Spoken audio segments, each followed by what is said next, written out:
This is CBS 6 News. Some local residents suffering from a water crisis get a visit from an environmental activist. How she's trying to bring legal help to those in need.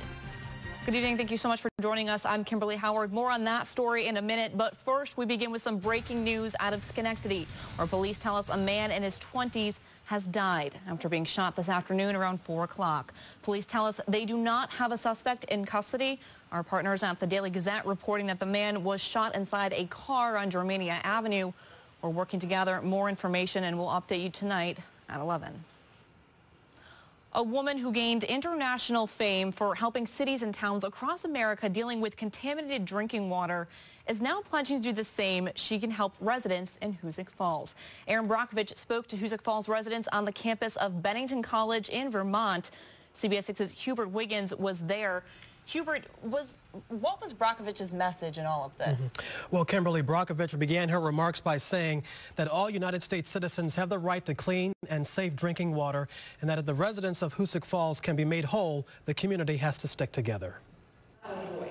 Days after speaking to the residents of Flint, Michigan, who are in the grip of their own water crisis, Aaron Brockovich made her way to Bennington, Vermont to talk to residents of Hoosick Falls, New York about the water crisis now dominating their lives. We'll talk about any legal recourse they have. We'll talk about governmental issues, about what they can do. We're going to talk about the banks who aren't lending money right now. We're going to talk about their health issues. When Brockovich opened the session up for questions, people's health took center stage. I want to ask is if anybody in this audience who has had cancer or knows someone in their family that has had cancer in the last 15 years, raise your hand. I guess this is kind of telling, isn't it? The event was sponsored by the New York City law firm of Weitz and Luxenberg. Brockovich is a paid consultant for the firm. I've been doing this, I hate to date myself, 22 years. But it's the underlying deception that ends up being the root cause of every one of these issues here in Hoosick Falls, New York, all the way across the United States of America. And for fear or greed, somebody conceals something, and then years later, a community finds out, oh my gosh, I've been drinking poison. Now the death of my animals, my child sick with a thyroid problem, my neighbor having a disease is starting to make sense to me. That part of Brockovich's message struck a chord with Lori Stewart, who has lost a number of household pets. Going over the history now that I'm looking deeper at it, 7 of them have died from cancer. 4 of them were treated for thyroid conditions. Do you attribute those issues to the PFOA in the water? I'm absolutely attributing it to it. On the stage with Brockovich were lawyers from Weitz and Luxenberg who presented themselves as representatives of residents in a potential lawsuit. On Thursday, I spoke to lifelong Hoosick Falls resident George Villarini, who attended today's meeting. He is leaning towards Weitz and Luxenberg representing him. I'm probably 75-25 right now, yes. I have all my children were raised here. They don't live here. And they all have, these little problems. So I have one daughter who cannot get pregnant. Is this the cause? I don't know. And I'm not, making any accusations. I just would like to know.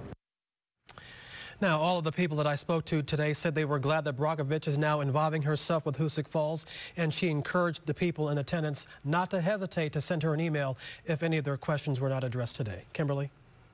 Thanks so much, Hubert. New tonight, 3 UAlbany students claim they were harassed and assaulted early this morning on a CDTA bus. The students are identified only as black women. They say a group of about a dozen white men and women used racial slurs towards them. Albany police say one of the woman was taken to the hospital and treated for minor injuries.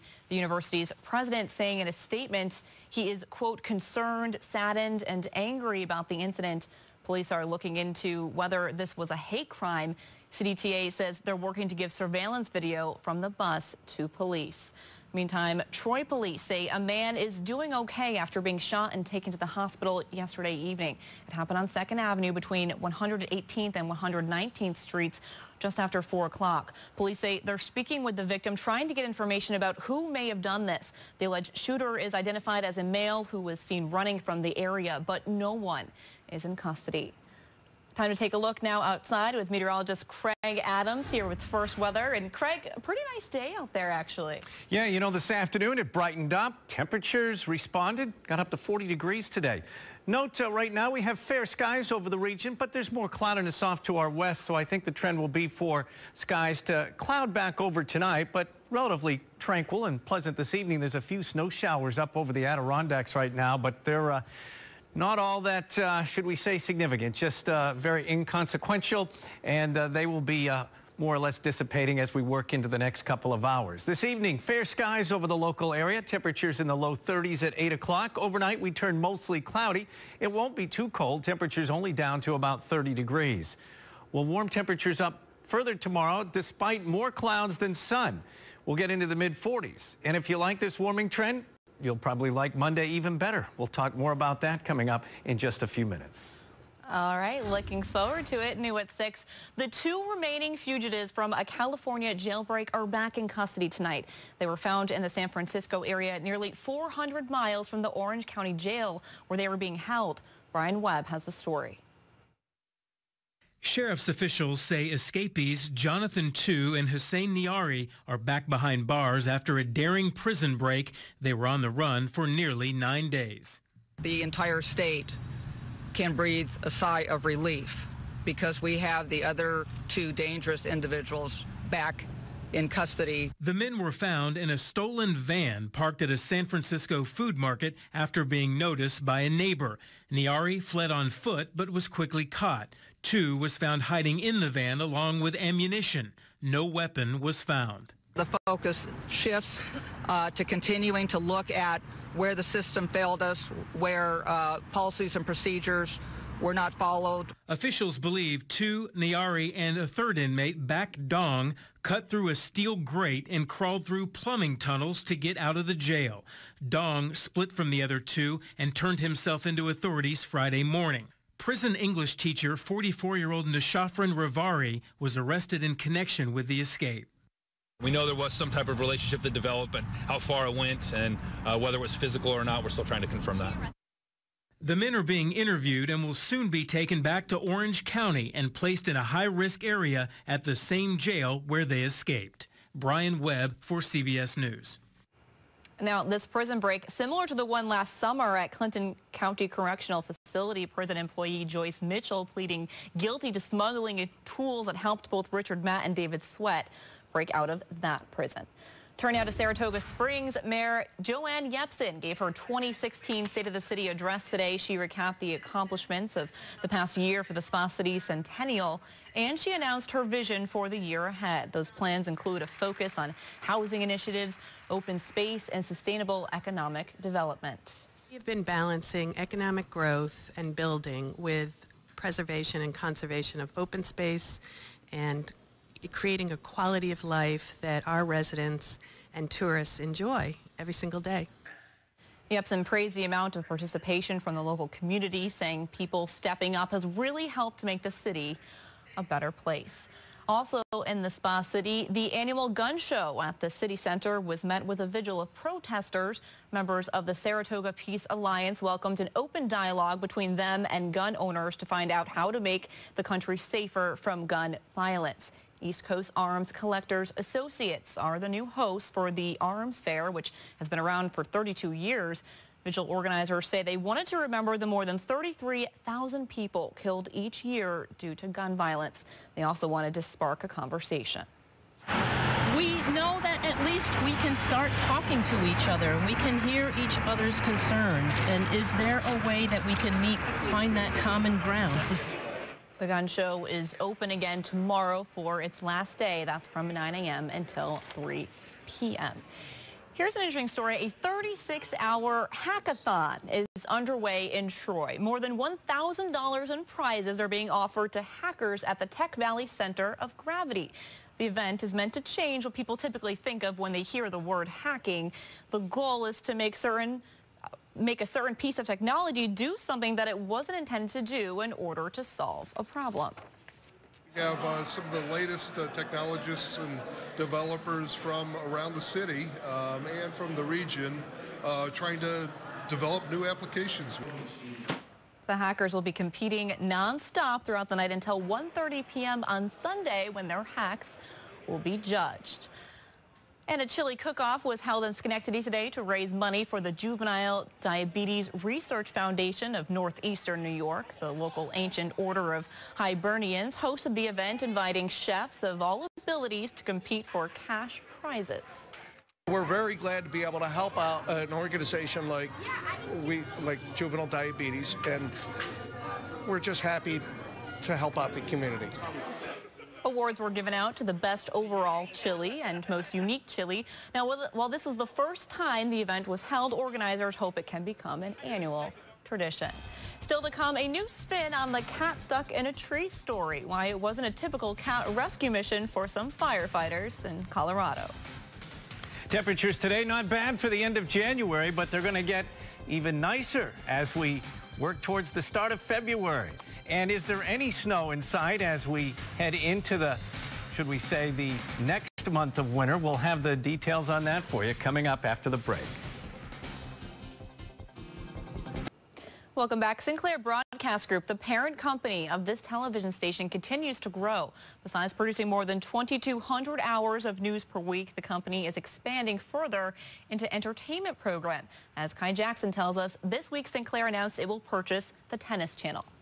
Channel Live, our pregame coverage on day 12 at the 26th. With the rights to the top 100 tennis tournaments in the world and the only 24-hour channel dedicated to the game, Tennis Channel is the authority in the sport. Tennis Channel is really a company that's on a mission, and it's very, very exciting, obviously. We really are all about bringing the world's greatest tennis to the fans all the time. Tennis Channel now becomes part of Sinclair Broadcast Group, the largest broadcasting company in the U.S.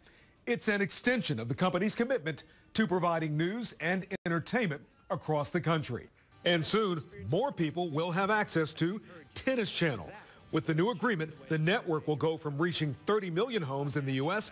to 50 million. We've gotten to a certain point, and now Sinclair has the ability to really unlock that and make it available potentially to the entire United States. You know, it's a mainstream sport. The production values on the Tennis Channel are equivalent of ESPN. The announcers that they use are just world class. You know, some of the all-time great tennis players are on their air. Sinclair and Tennis Channel will also continue working towards advancing the network's digital options, giving subscribers more choices in sports coverage. Whether it's actually on the primary channel itself or TV everywhere so they can take it mobily with them, or on Tennis Channel Plus so that they can watch the matches that we may not have on the primary channel that are going on simultaneously. So it's really, really exciting. Being part of a bigger group, I think, is going to create other potential for both promotion and perhaps for, you know, improving their programming even beyond the first-class level that it's at today. I'm Kai Jackson reporting.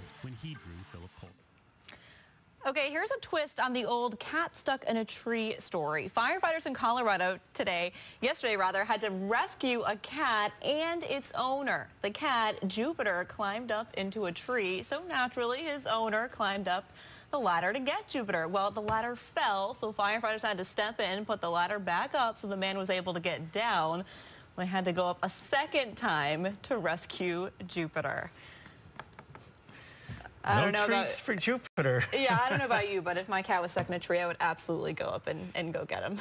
Well, hopefully you'd be able to get down okay without having to get the fire department over there to yank you out of the tree, too. Hey, speaking of climate trees, it was a good day to do so. It's actually kind of nice out today. You know, it turned out pretty nice with the sun coming through the thinning clouds this afternoon, and we're going to look at a nice sunset there this evening over in western Massachusetts in Lanesboro. That's on Pontusic Lake. Tanya Hunt sending that beautiful view. Here's another great picture that was sent to my Craig Adams CBS 6 Facebook page. Down in Greene County, the view from Wyndham High Peak by Corinne Violzai. And you can see looking nice there from that vantage point down in the Catskills. Again, you can send your weather pictures to my Craig Adams CBS 6 Facebook page. We're always happy to share them during our broadcast. Right now, the temperature in Albany, 39 degrees. Winds A little bit breezy out of the south right now, 14 miles per hour. That makes that 39-degree reading feel like about 31. But we expect as a general rule tonight the winds to be much lighter than they were last night over the area when we had gusts to over 30 miles per hour. Some other temperature reports showing that we have some 40-degree readings still, like in Hudson right now. Valatia, 40 degrees. Generally in the mid-30s across the Berkshires and southern Vermont, up into the Adirondacks, around Indian Lake and Inlet, low 30s there.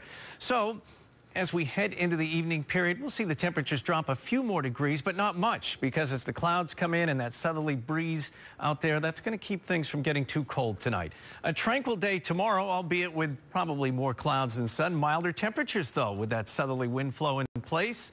40s and even some 50-degree readings here possible by Monday.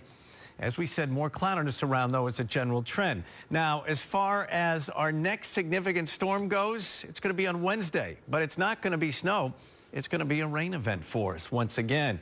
So no signs of any big snowstorms just yet on the horizon for us. Winds becoming more southerly in the atmosphere now as we have high pressure that's to our south, and it is sliding eastward. So the winds starting to turn around. Also, this approaching warm frontal boundary, which is off to our west, bringing a bit of cloudiness in tonight, but also enhancing the southerly wind flow development.